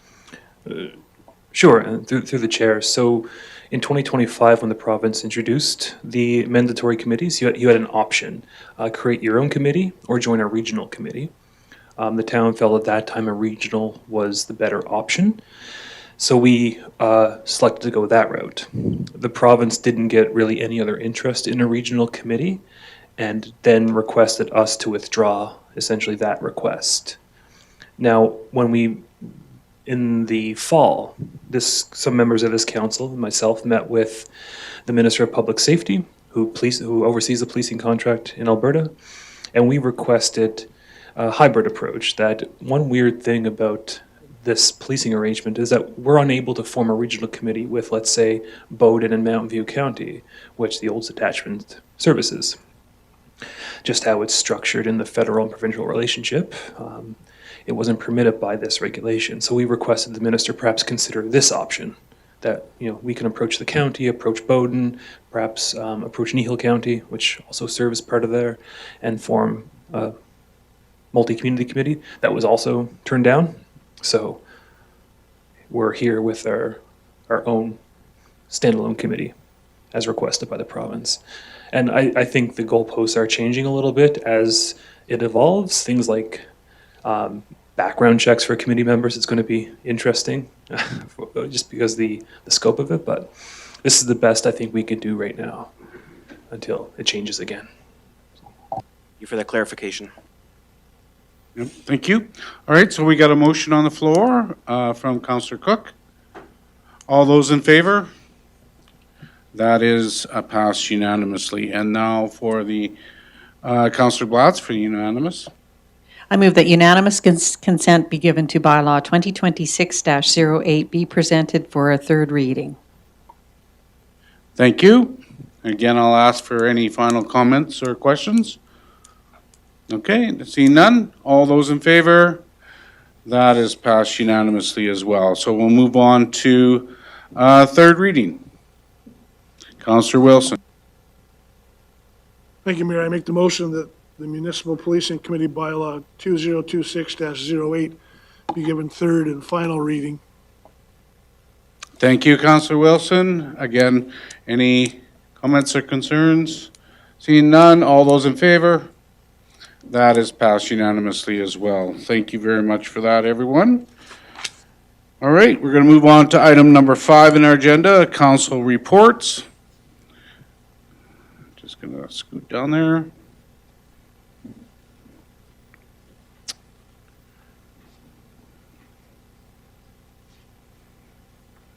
It's a long ways down there.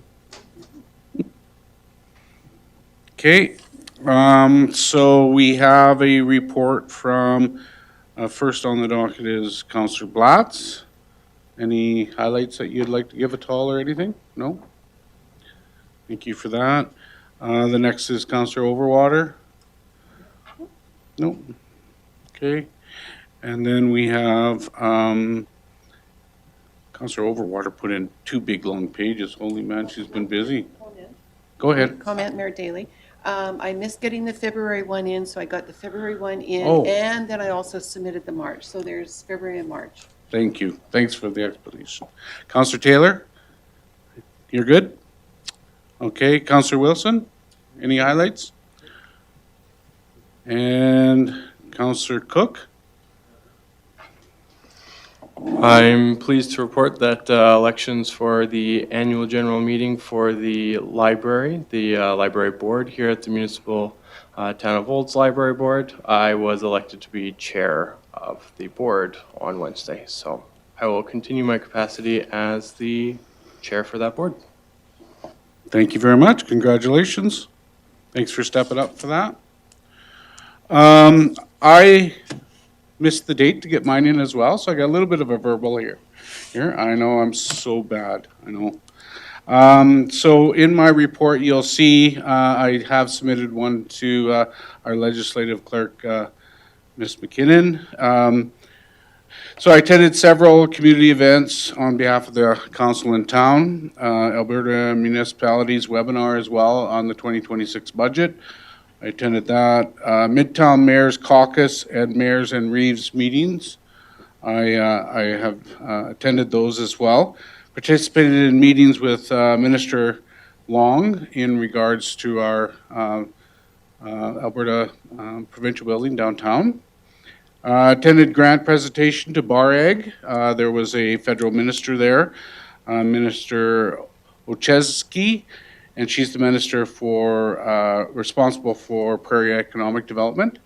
And they were given a grant from the federal government for their business initiatives at BARAG. So it was great to meet her and her delegation, and also have a really good talk about the town of Olds with her as well. And I think you can have a look at my report in the minutes coming up, and if there's anything that you have a question about, please feel free to let me know. I'd be happy to answer them. Okay? So with that, I think we need a motion. Councillor Kirsch, go ahead.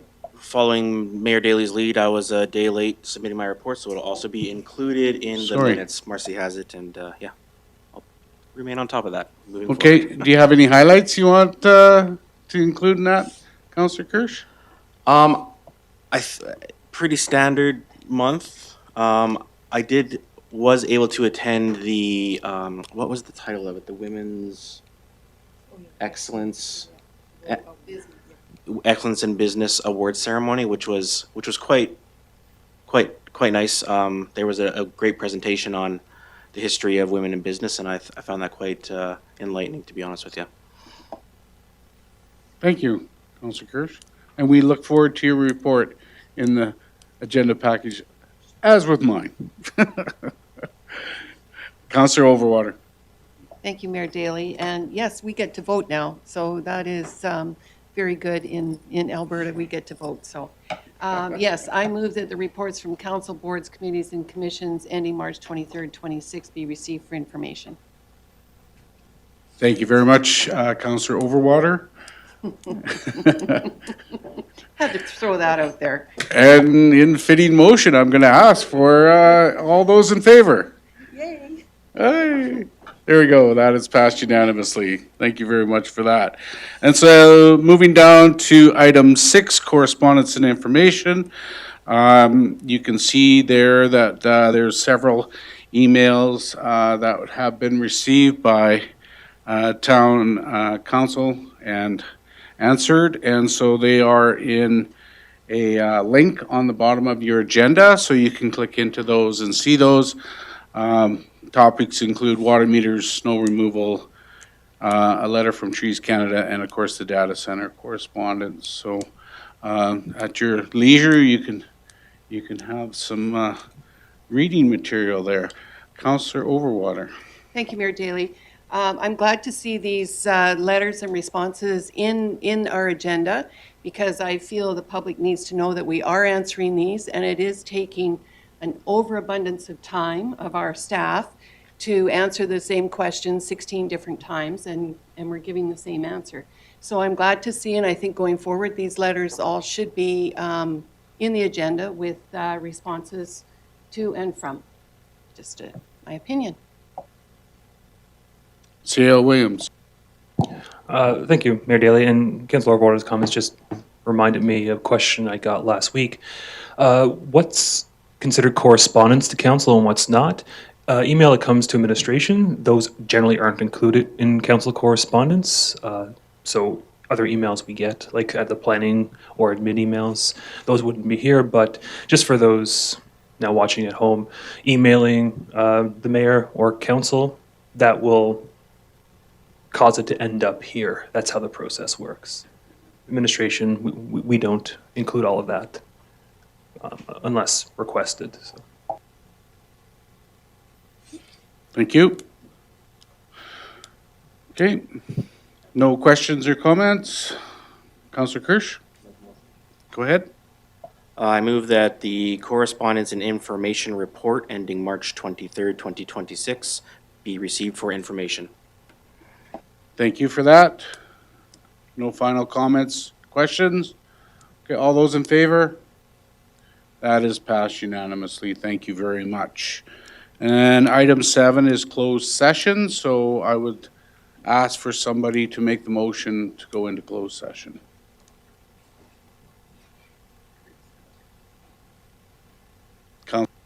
Councillor Taylor? Thanks, Mayor Daley. I move that,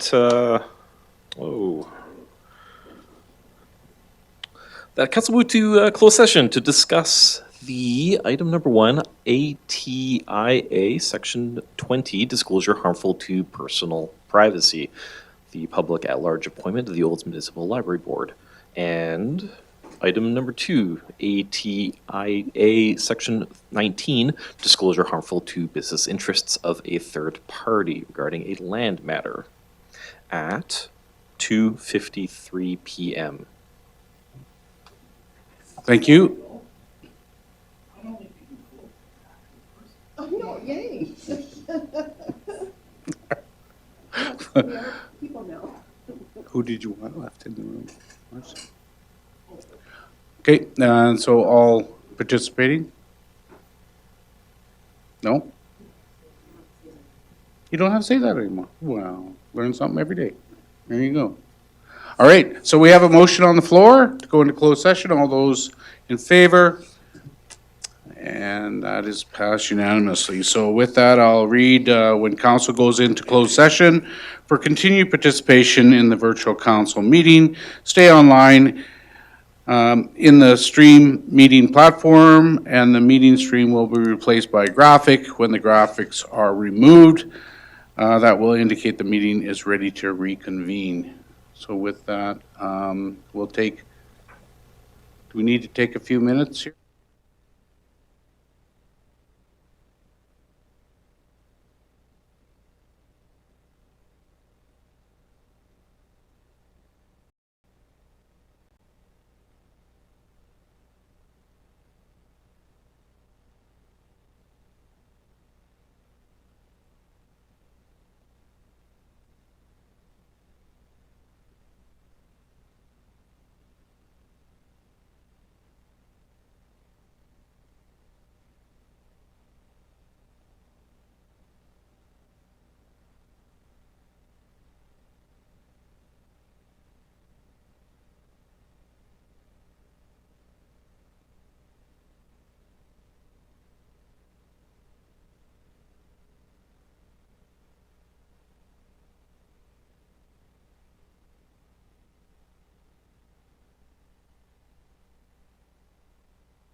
well, just. All in favor? No, stop, just a minute here. When you say, okay.